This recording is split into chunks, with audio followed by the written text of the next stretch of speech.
everybody. We're back with the Landcast. Welcome.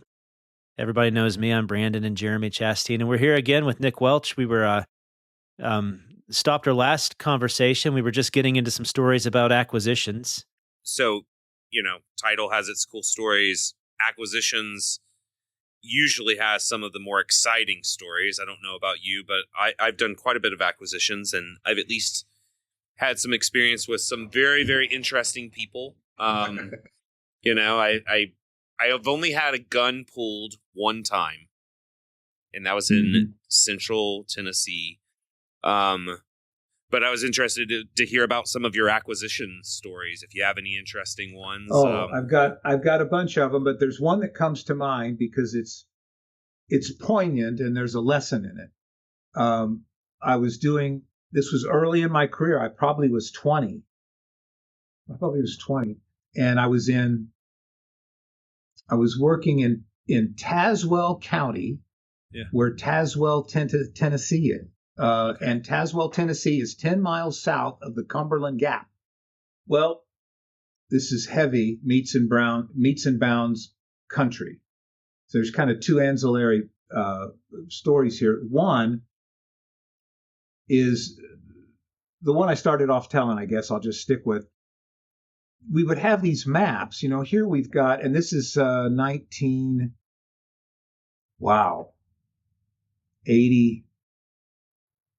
couldn't have been more than 84. And so you go to the county and you could get a map that showed the county, or it was by township, and all of the parcels, they're just all irregular hodgepodge parcels. There's no rectangular survey points of any kind. And then scattered in the midst of it, you can see little roads and things. Well, I'm trying to find a particular parcel, and I'm driving down the road with the map in my hand, and the road is just dirt. And I'm looking at the map and I'm thinking, it says it's a road here, but the weeds are 4 feet on each side of the car, and I'm mowing them over in the middle of the track. You know how when you're going down one of those roads, you got the tire tracks and you're driving over the weeds that have grown up in the middle. Yep. And I'm going like that, and I'm just about to turn around because I've gone a long way, a mile, 2 miles down this road, and I kind of come to this little turn, and I'm going to turn around and go back and give up, and I look to the right, and there's the house. Kind of up on a hill. So I pull up there and like, okay, I guess this is it. And I'm here. And it was a brutally hot day. It was like 95 degrees and humidity just hanging in the air. And I get out and I go talking to these folks, and it's a, to put it nicely, it's a very modest house. And I mean, they're probably not going to town more than once every week or two. I mean, it's very remote. And I tell them my business. I'm chatting with them, and I believe that they had already leased. So when I got there, another landman had beat me to it, and they were already leased, and we weren't taking top leases. But in the point of the story is when I'm hearing this conversation, it's brutally hot. And they offered me some water. This bottled water didn't even exist back then. And so I said, sure, I'd love some water. And they got ice. I guess they had ice in the refrigerator, but they bring it out and they pull a bucket up out of a well, fill the water up fill a mason jar. And I was cool with the mason jar because I grew up drinking out of mason jars with my grandpa. So I was like, oh, mason jar, the quart mason jar. And they filled it up with water from this well. And I can still see it in my mind. It was a big well, like the kind that was bricked with a top over the top of it, and the spindle where you could drop the bucket down in it, just like in a movie. They handed it to me. Very gracious on their part to be happy to help me because I'm out in the middle of nowhere and it's brutally hot.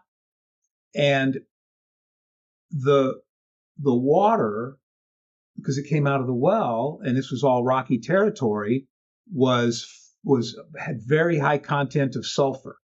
So Yep. it smelled like rotten Rotten eggs eggs, yeah. to high heaven. And it's straight out of the well. There's no filter. There's sediment that I can see drifting in it. And thanks be to God, I had my father, who was a military pilot and somehow survived flying in both the Korean and the Vietnam Wars. Wow. Who had told me a story about having to eat grasshoppers and ants in Africa. And he told me in this story when I was a younger person that I remember him saying that the greatest insult that you can give someone is to refuse food that they offer you. Yeah. And and as I'm looking at that mason jar of water, that's what I heard. And I took that jar up and I chugged as much of it as I could. I got at least half of that quart jar down, and was grateful to this day that I remembered him telling me that. Yeah. So that I could be a gracious human being and not do something stupid like say no thank you. Yeah. And insult those people. Yeah. And another interesting story, the same county, I did find eventually one gentleman who hadn't leased. And so I'm thrilled. I've been out there I'm busting my tail all day, every day, banging on doors, trying to find somebody who hasn't been leased. And I find this one gentleman and I've got him on the map. I can see him on the map. And I said, okay, so we're writing the lease up. And I said, so it says here that this is 50 acres. And he says, no, it's actually 200. And I was smart enough to not, laugh. Or I said, really? I said, well, it says 50. How is it 200? And he said, back whenever they implemented the property tax, the revenuers, they call them revenuers, came through and no one could afford to pay the tax. So they just told everyone to put down whatever they could afford to pay. And my grandfather, he could pay for 50 acres. So we put 50 acres down. And then he starts telling me, Bob next door, he's got 180 and his says 37. And he's telling me all these other stories. So now I'm thinking, okay, I'm authorized to pay $1 an acre. But if he's got 200 acres, that's $4 an acre, for to take it from 50 to 200. Yeah. And $4 an acre more. So I thought, okay. And I was smart enough to think if I put 200 on the lease, I'm going to out him. It's going to get recorded in the courthouse. And somebody's going to see that 200 and they're going to know. And then they're going to come back and say, oh, Bob, you owe 200 acres of taxes and not 50. Yep. So I said, okay. So I stopped the closing and I said, all right. I said, let me figure out how to do this so I can get you paid properly and, not let anybody know that you really got 200 acres. And so I went back to the hotel and called Marvin Craddock and told him the story. And Marvin said, okay. He said, that's all right. He said, just call it 50 acres and pay him $4 or $5 an acre and it'll be fine. And we'll sort it all out later. And so that's what I did. But I'd never encountered that. And to this day, I've not encountered that ever since then. That's really, that's interesting. Yeah. Now, this was before GIS. So I would imagine once they GIS mapped everything, all that probably went to heck in a handbasket. Corrected it then, and then, Very similar stuff happened when we were working in Kentucky, where it was like when you started tracing the title back and it was like, gave you a legal description and then it said being 50 acres or whatever, right? Like what you said. And then, but we had the technology to go back and map it. And then it was like, this guy has 300 acres. How did they come up with 50 acres? Yeah. And I imagine it was very similar. More or less. Because that's what Brandon and I theorized. And it's kind of interesting to know that might be true, is that like these people were just saying, they had 300 acres or 200 acres, whatever it was. And they were like, for tax purposes, saying, no, I got 50. Yeah. Yeah. Yeah. Well, and So, according to my gentleman, it was solely based upon the fact that they couldn't pay it. yeah. I mean, Which this is was kind of really kind and Of the revenue yeah. office, Yeah. Whoever was. it was that went through there, I'm guessing it was someone local that they'd hired. That's right, yeah. So he must have known them, or he must have been from that area and known that this was going to be the case. Yeah. So, he agreed to let that happen. Yeah. But this happened a long time before 1980 something, whatever it was. And so it had been going on for a long, long time. Speaking of fascinating stories, I really want to hear about. So you said there was some interesting stuff you got to do in New Mexico, like different title, and I really would love to hear those stories. Yeah. Yeah. New Mexico, if nobody's ever been there, you owe it to yourself to go. It's gorgeous. As I said in the beginning of the story, I got offered this job and I took it. And because I had already been doing, this was 1986, and I'd been doing 6 years of intense meets and bounds work by that time. So they made me the meets and bounds guy, which was fine with me. Because typically you would get left alone, right? Because you're working on the hard meets and bounds stuff. Yeah. And you wouldn't get hounded to kick out your 10 lot and block searches every afternoon. Mm-hmm. So what was, I guess, fascinating about it, what you encounter in New Mexico is the Elena Gallegos land grant. Okay. And the Elena Gallegos land grant, it's a land grant that originally was a land grant given to Captain Diego Montoya in 1694. And then when he died, it was sold to Elena Gallegos in its entirety, I guess.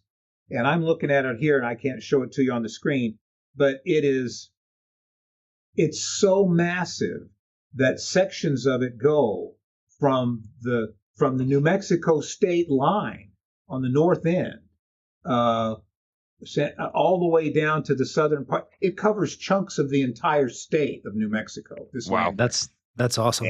And it's measured in a linear measurement called a league. Okay. Now we all know, 20,000 leagues under the sea, and the a league is very difficult to measure. And I can't even remember. Well, I guess there was no certainty as to what we used back then. The Spanish league can vary depending upon who's writing it and who's using the description, between 2.6 miles and 3.46 miles. Okay. They measure that's a difference. kilometers. Yeah, a little bit. Yeah, it's quite a difference. Now the English version of it, which you could use here, I guess, in America, is kind of in between, and it's 3 miles, right on the nose. 3 miles is a league. But it just and there's other nations. There's a French league, there's a nautical league, there's a Roman league, and they all have different measurements. Well, like I say, this Elena Gallegos land grant covers a gigantic chunk of New Mexico, and it's patchy. It's not one big thing. Section here, here, here, here, here, here. And so everything that it falls within there comes out of the Elena Gallegos land grant. And so that's where some of the stuff is. And at the time, I was so blessed to be working at what was lawyer's title. I'm sure it's still there. And they had the best title plant anywhere in the state. And there was a room, a vault, that was, oh my goodness, it was probably 20 by 40. I mean, so it's a big vault with rows and rows of cards, like in the old days when you would see the abstractor's office. Absolutely. And they would write on the cards, and you'd pull the cards, and the cards are filed by section township or by it's not section township and range there, but by grant or some way of defining them. And so we could run continuous chains of title in that plant from 1986 when I was there back into the 1700s.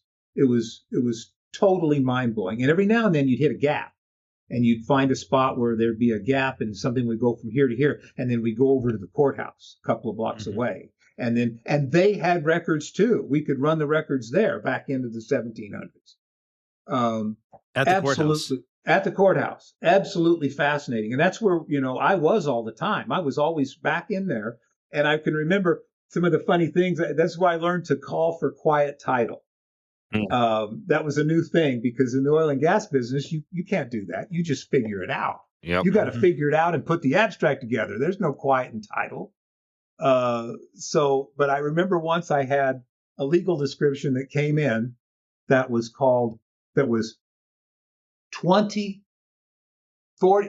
40 feet by 60 feet in the Elena Gallegos land grant. That was the legal.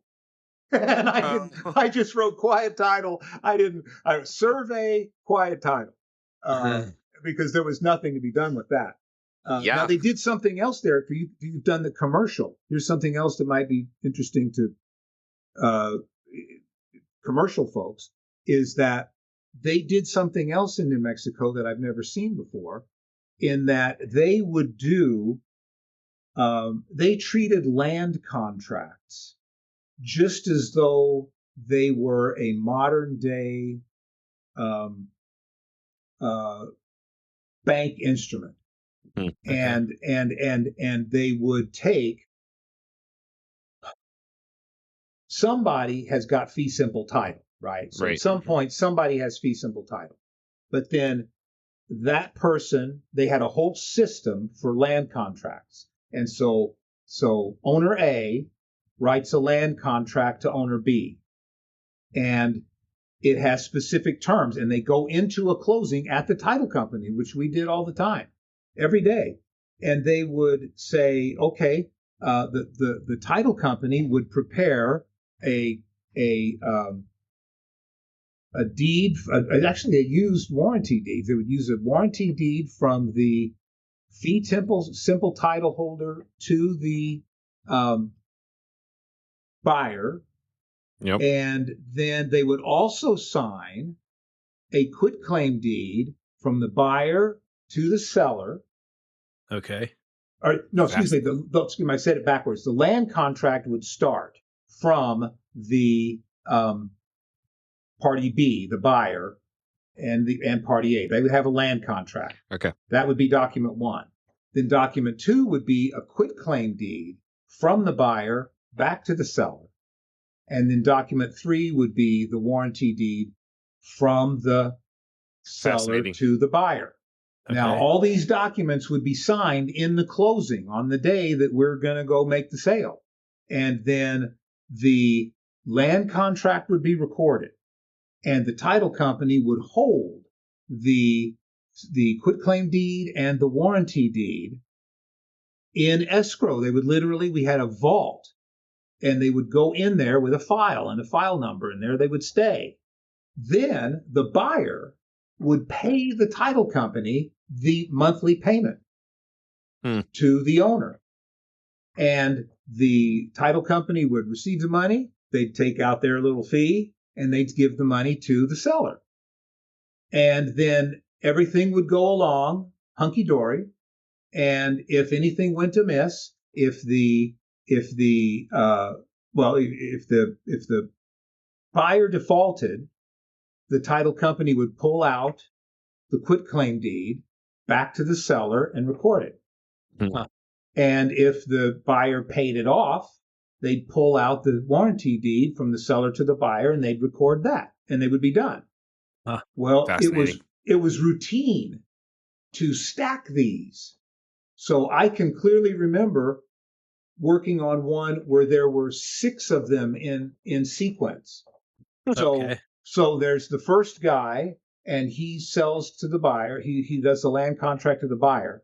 And then that guy, while his contract is still a land contract with party A, he land contracts to B, B contracts to C contracts to D contracts to E, and whatever it is, the most I ever saw was 6 of them.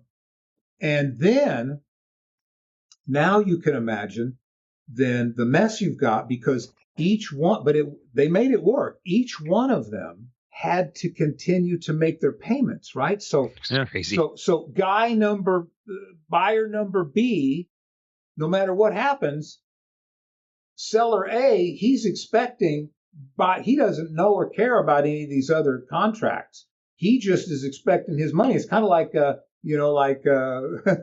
a gangster or a mafia movie. He's expecting his payment from guy B every month. And doesn't care where B is getting it from. Yeah. Doesn't care where B's getting it from. And then B has to get his from C. And then if there's a default in the middle of it. Yeah, that's what I was thinking. Yeah, that's what I was wondering. Then it's a domino and it wrecks all of them. Yeah. Yeah. That's really crazy. That was absolute common practice. All day, every day we did those. Huh. That's crazy. That's crazy. I guess I just always thought, well, that's really cool that all of these people are conducting business without banks.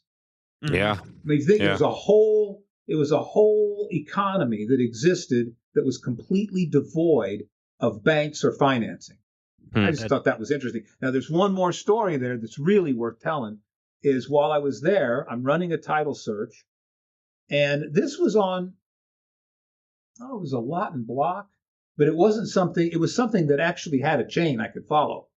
And I run this chain on this title there, and I have a clean break, like this is the mid 80s. It wasn't terribly old. So this was maybe 20, 30 years before, maybe in the 50s or the 60s. And there's a clean break. So we've got a nice clean chain of title up to, party A. And then there's a clean title from, like, call it party C, moving on. And there is an obvious deed missing. Yep. And I'm sitting there thinking, this just doesn't make any sense, because there's a lot of time where everything from guy C, it's all perfect. It's all perfectly fine. Mm-hmm. I got 20, 30 years of just perfectly fine title, but it's not enough. I guess I probably didn't have 30 years. I probably needed that to do. I think it was a residential house. Anyway, I thought this just doesn't make sense, and the title looks good. I thought, I wonder if guy B has got that deed in a shoebox in his closet somewhere. And back then, of course, there's no internet. I get in the phone book, and I don't remember whether I found him in the phone book or I called information, but I find a phone number for a guy. And I call him, and I started it off the same way I did the Elvis story. I said, sir, this may sound like a crazy story. I said, but this is Nick Welch. I'm calling you from Lawyer's Title. I'm running title on this property that you used to own at 123 ABC Street. And I said, there's a break in the chain of title when you had it. And I said, I'm just wondering if maybe you've got an old shoebox, and I said that, an old shoebox in the closet somewhere where you keep your papers. And I'm just wondering if maybe by some miracle chance, that old original deed is stashed somewhere. And he said, I don't know. Let me go look.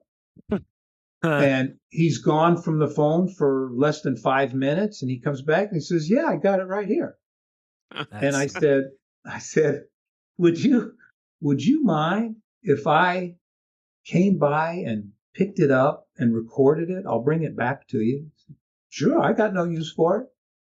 So I left the office. I went by, and that's exactly where he found it. He had it in a shoebox in the closet. And I went and got that deed, and I took it in and recorded it and perfected the whole chain of title.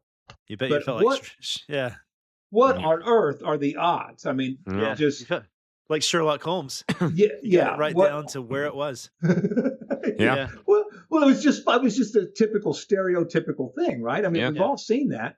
You The know, you dresser shove drawer all the deed, yeah. papers in a box and you put it up in the closet. That's where it was. And yeah, yeah, a lot of fascinating stuff. And one more point on New Mexico. Before I left and took the job to come back here, um, it had always been presumed that the Elena Gallegos land grant went partially up the Sandia Mountains. And if you've been there, and Albuquerque sits in a basin. Yeah. The Rio Grande runs right through the middle of town. And on the east side are the Sandia Mountains, which are true the southern end of the Rocky Mountains. They are jagged rock.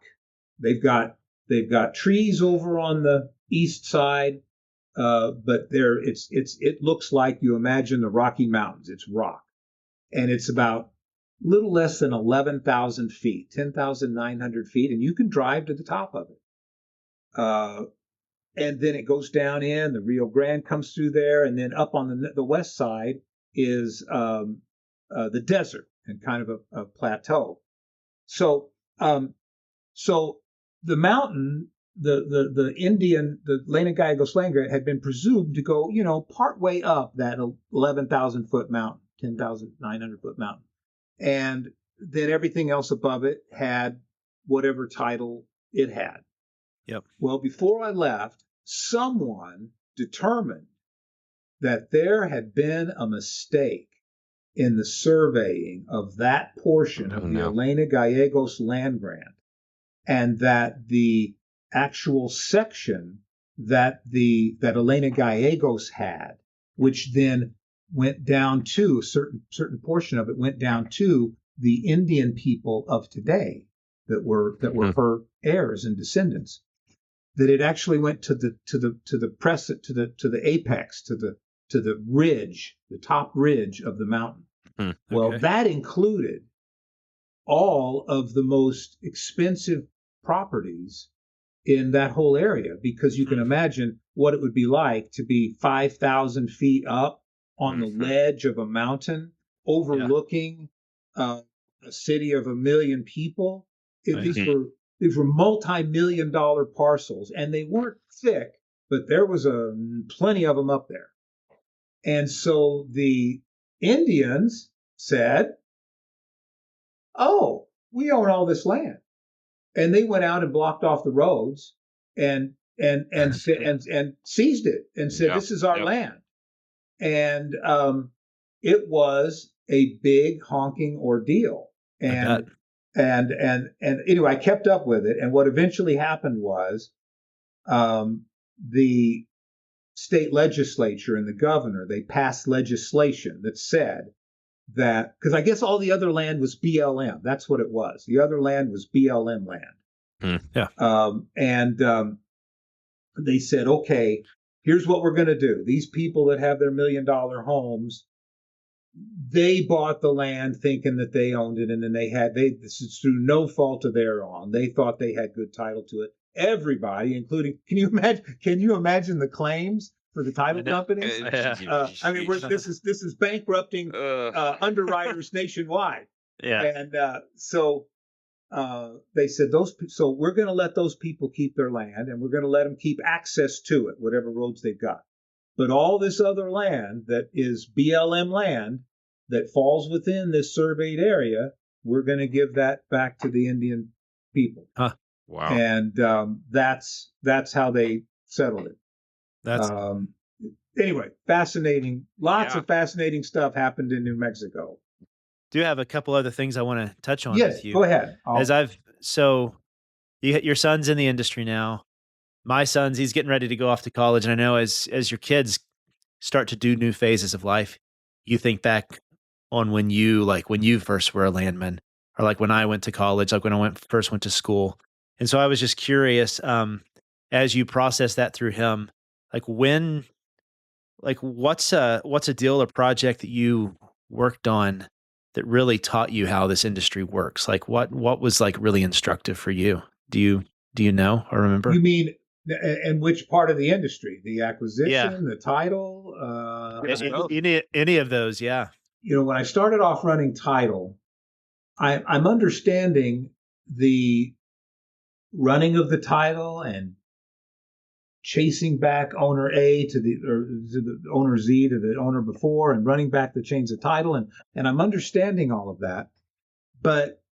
And I started off doing mineral severances, which is far more difficult than just the average bare Yes. surface thing. But I can remember doing work for C.E. Bram and coming back with all of this information. And I had my deeds and I didn't know what to do with it. I mean, I'm 19 or 20 at the time. It's probably 20 at the time.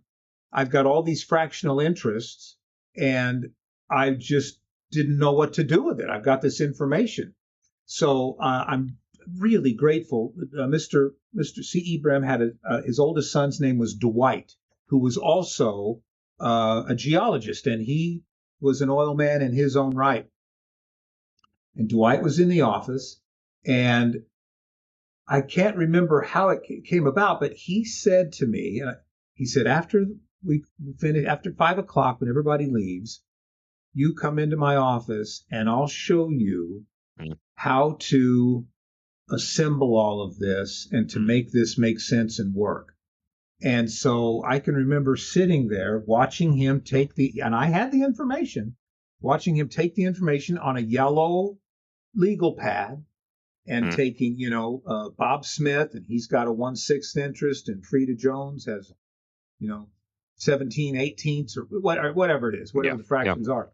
And he lined them all up, and then he converted them to a like fraction that would work, which if you're doing that by hand, sometimes that's tedious. I mean, you could end up, you could need to make them all 256ths, to make it work. Yep. And then he ran them all down and it came out to 1/1, which I was thrilled at because I thought, oh, I didn't miss anything. That was what I needed. And it took him maybe half an hour. Maybe it wasn't long. He was good at it. He knew what he was doing. Yeah. And the whole time he's talking, saying, here's what you're doing, here's what you're doing. And I had a notepad. I was like, I'm writing this stuff down and listening intently. That was a turning point for me. That was the piece I needed to just go. And I have, to this day, I'm grateful to Dwight for taking the time to do that for a young kid. Just that's great. Yeah, for it. As far as acquisition goes, man, oh man, there's so much. I can tell you, I guess something that taught me a lesson. Another thing I was grateful for. I was very young, probably 20, and I went to go see a gentleman to get a lease. This would have been somewhere up in central Illinois, I think, maybe southern Illinois. And he told me that he wasn't interested in leasing, and I think I was authorized to pay $20 or $25 an acre. Oh, wow. This would have been, say, 1980. Yeah. Maybe it was even less than that. And, and be trying to be a good salesman. I was like, well, okay, I understand that. I said, but I got to take something back to the company if, what would you lease for? What would you lease for? And he said $100 an acre. Oof. And I'd never heard those numbers. Nobody ever talked those numbers back then. Yeah. And I must have made some kind of a noise, like a brief little cough or a guffaw or something, or something. I mean, some kind of a noise. And we were sitting in these two chairs in his living room, and he said, young man, he said, you asked me what the number was. And he said, and I told you. He said, now, don't ever laugh at anybody or make a sound like that. If you ask somebody what they want and they tell you, then you accept that. Mm-hmm. And I said, yes, sir. I said, you are absolutely right. I said, please accept my apologies. But I was grateful for that. I was grateful that old man was kind enough to me to give me a teaching moment rather than get mad at me or doing any of a number of things he could have done. Mm-hmm. Throw me out. He took a moment to give me a teaching moment that now almost 50 years later I clearly remember. Mm-hmm. And I never ever let that happen again. So along those lines, your son's getting in the industry, and there's a lot of young people I hope will want to get into this industry. It's a great thing to work with land, right? Yeah, So it's wonderful. if you had one piece of advice to give someone who is wanting to get into this industry, what would that be? People talk about the sophomore jinx, like when you everything goes great for you and then you get the sophomore jinx. Yeah. I had a moment like that this is what I would say to someone. My first year in the business was very successful. I took to the doing title work, and I was buying leases, and I was doing very well, much like my son is now. And people were giving me work and were happy with me, and I was loving it. And I'd done a lot of title work in just even the first year in a number of Southern Illinois counties. And I was thinking that I knew what I was doing. Well, I went to Williamson County in Southern Illinois, and that's a remote county that's down there at the southern tip, kind of by the Shawnee National Forest. And I went in there, and I can remember walking up to the counter in the recorder's office, and everything in my natural 20-year-old self was screaming, "You know what to do. This is just a new county. There's the records. You see them right there back behind the counter. You need to just go back there and get to work." That's what my ignorant, young self was saying. That's what that angel was saying to me. And the little old lady in the courthouse, which is a phrase I use. Back in the day, there was always the little old lady in the courthouse. Yeah. And she knew everything. Well, and I knew that even after just 1 year in business. I knew there was a little old lady in every courthouse. And she comes up, and she was real short. You could barely see over the counter. And she said, "Can I help you?" And my better self, somewhere out of nowhere, said, "Just tell her why you're here and what you need, and ask for her help." And so I did that. I listened, and I said, "Well, here's who I am. I need to run some title. I need to," and back then, if you guys remember, back in the day, everything was very secretive when we did title work. Absolutely. So like if you've got a file, you don't even write on the tab what the prospect is. Oh yeah. You keep everything closed. You turn the file over. You never walk away from your work and leave the file there. I mean, these are rules because there are people in the courthouse that are trying to steal your work and go take your play. Yep. Yeah, it's like espionage. Yeah. Yes, it is. So this was on my mind, but I can clearly see that there's nobody in the office. And I know this county is rural and there's not a lot of activity in it. And I told her that what I needed to do without giving her too much information about the play that I was working on. I said, I need to run some deed searches and look up. I think I must have told her I needed to look up some mineral interests or something like that. Oh, okay. So she says, "Come right this way." She walks me back into the room. She shows me where everything is. She says, "Here's your grantee, grantor indexes. Here's your mortgages if you need those. They're separate. Here's your miscellaneous indexes. That's where you're going to find your oil and gas leases. Over here are all of the deed books. And if you get back to the funky little section in 1970s where they use microfiche, that's over here. And then if you need the really old stuff, it's back there in the back. But it's something very much like that. And in probably 90 seconds, she told me where everything was. Mm-hmm. And I was smart enough, even though you can't only be this smart when you're 20, to think this is a key moment. This is what I said to myself. This is a key moment. You've learned something here. And and from then on, I checked my ego at the door of every courthouse I went into, and I looked for the little old lady who would hand me the keys to the courthouse and open everything up. That's my answer to that question, because everybody goes through a phase where you think, oh, okay, I'm getting the hang of this. I know this. I know what I'm doing. I want to go. I want to run, even though I'm still barely walking. Yep. And it's a perfectly natural thing. It's just the way things are. Yeah. But if I were giving some advice, I'd say, look for somebody who knows and then listen to them. Yeah. And I probably got that lesson from my dad. My dad had been to like 100 countries. And one day, when you turn 13, you think you know everything. And you do, right? You wake up, it's your 13th birthday.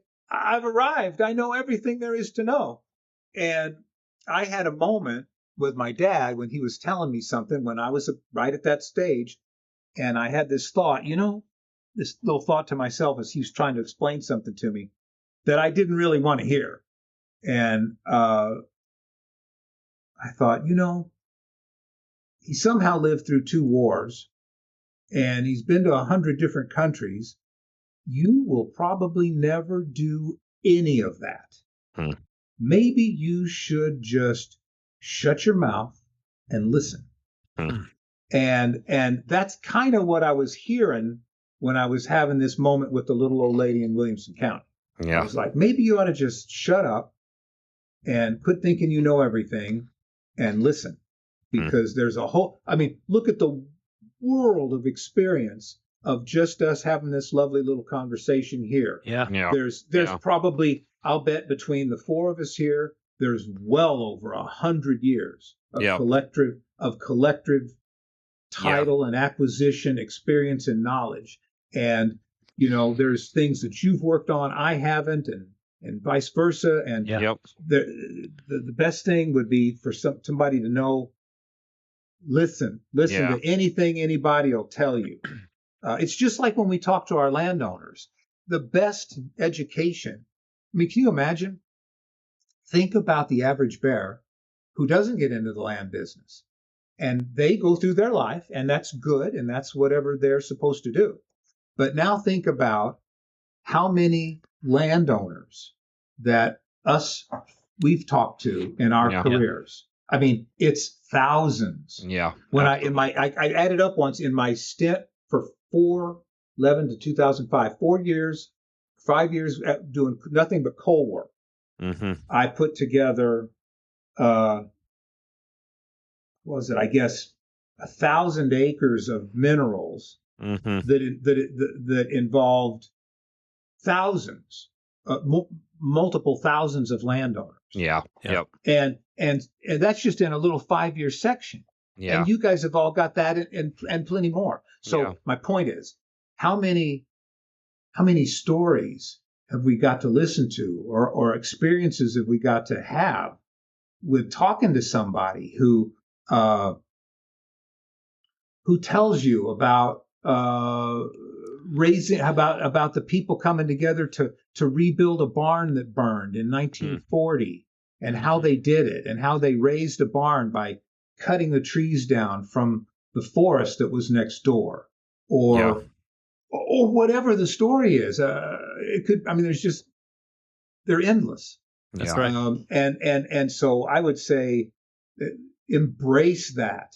I mean, when I go out, I'm looking to find somebody to tell me some new story. When I go out, to this day, it never wears off. I never get tired of it.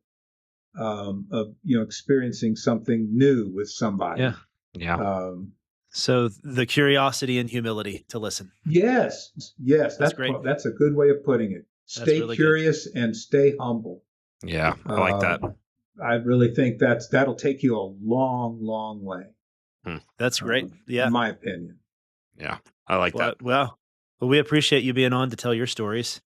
Thank you. And, thank you for letting me tell them. This was great. I didn't have to be old reliable today. So that's great. That's fantastic. Yeah. Well, anything you want to say here at the end? I've got your LinkedIn up, Welch Abstract and Title. People can find you. And I think you have a website as well online. We'll link to welchabstract.com. Yep, and we'll link to all of this. There you go. Yeah, we'll link to all this in the social media and when we release the podcast, we'll link to everything that you've got. Thank you. Yeah, just because we want people to know about people that we respect and people who do this type of work. Yeah, that's great. And you know what? The other thing, I guess, and I would just say, and I know you guys are the same way. So I'm preaching to the choir. If I love doing what I do. I mean, it's I just love it. And yesterday, I took off from here and I drove down to Louisville, then worked my way all the way over to Evansville, and then worked my way back in one day. So it was 12 hours, 405 miles. Yeah. Now, you got to be in shape to do that. But that's a long, hard day. And I loved every minute of it. I mean, I just love it. So, anytime anybody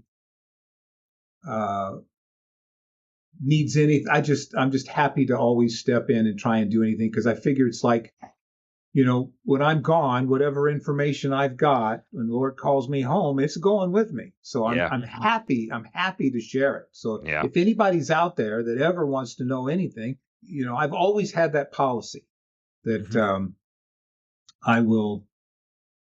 I'll talk to people, I'll answer questions. I mean, people call me up and pick my brain about difficult title situations, and I'm always happy to do that, just for the thought of being able to share it and pass it along. And what I started to say too is, what's fascinating is, I have my kind of work that I do, and you guys, we're in the same industry, and yet you have your own set of clients and things that you do, and it's so cool. It's just so cool. We could all just sit and geek out talking about this stuff for hours. So I think that we only scratched the surface of what we could talk about with you. So we'll have to have you back on. You're welcome to check back anytime. Okay, I'd be great. delighted. Great. I thank you so much. God bless you all. Thank you so much. Thank you. Thank you. Okay, you're welcome. All Bye-bye. right. Bye. Bye-bye. The Landcast is a production of Chasteen Land and Title. For uncompromising accuracy in land work across oil and gas, commercial, telecom, energy, and more, check us out at chasteenland.com.